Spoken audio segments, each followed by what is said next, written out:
Reggaeton today is arguably the most popular rhythm on the planet. Artists working in this genre dominate streaming platforms and become global stars faster than almost anyone else in modern pop music. Names like Shakira, Rosalia, and Bad Bunny instantly come to mind. But long before reggaeton became a worldwide mainstream force, there were artists who expanded its sound and pushed it beyond local scenes. One of the most important figures of that era is Don Omar, and today we're talking about his story. Despite developing a controversial and sometimes scandalous reputation, he has built a massive fan base across the globe and remains one of the most influential figures in reggaeton history. Don Omar's real name is William Omar Landron Rivera. He was born on February 10, 1978, in the municipality of Carolina, located near San Juan, Puerto Rico. Like many neighborhoods across the island at the time, the area where his family lived was heavily influenced by gang culture, poverty, and communities formed by former inmates and marginalized groups. This environment shaped Don Omar early on, exposing him to both hardship and the raw street energy that would later define his music. At the beginning of his artistic journey, Don Omar performed in nightclubs across Puerto Rico, accompanied by musician Elio Osorio.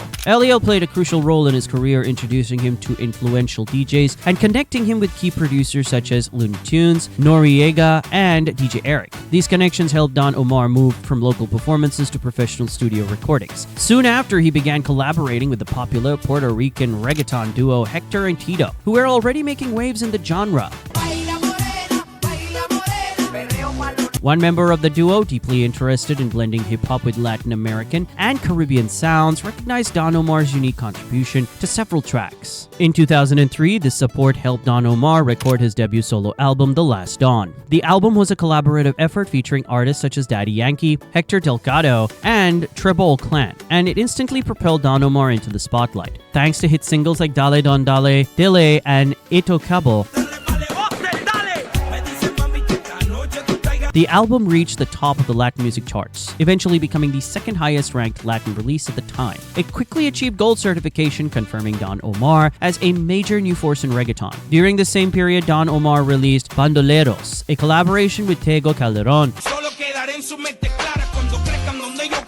The song became an enduring hit and remains one of the most recognizable reggaeton tracks of the 2000s, staying relevant for years and introducing many international listeners to the genre. By 2006, the buzz surrounding his debut began to fade, pushing Don Omar back into the studio. The result was King of Kings, an album that not only surpassed expectations but also shattered sales records. The project elevated the standards of reggaeton production and solidified Don Omar's status as a genre leader. He was named Best Urban Artist at the Premio Lo Nuestro Awards and received additional recognition for his music video Angelito, which won in the Latin music video category. Don Omar's third album, I Don, marked a dramatic shift in his artistic vision. Collaborating with reggaeton innovators, he presented himself as a half-human, half-robot figure, a futuristic persona blending reggae rhythms with electronic music. This bold concept transformed Don Omar into a cyberpop icon and introduced a new sonic direction for reggaeton. Tracks like Virtual Diva, Sexy Robotica, and Ciao Bella dominated radio stations and dance floors, driven by synthetic sounds and a high-energy club-focused atmosphere. Don Omar and his longtime collaborator Daddy Yankee considered reworking tracks from I Don into a refreshed dance album. However, conflicts involving artists such as Wisin, Yandel, and Kendo Capone disrupted these plans, forcing Don Omar to abandon the project altogether. In 2010, after tensions cooled, Don Omar returned to the studio under the Orfanado label and released Meet the Orphans. The album marked a return to classic reggaeton sounds and included successful singles like Estoy Enamorado and Taboo.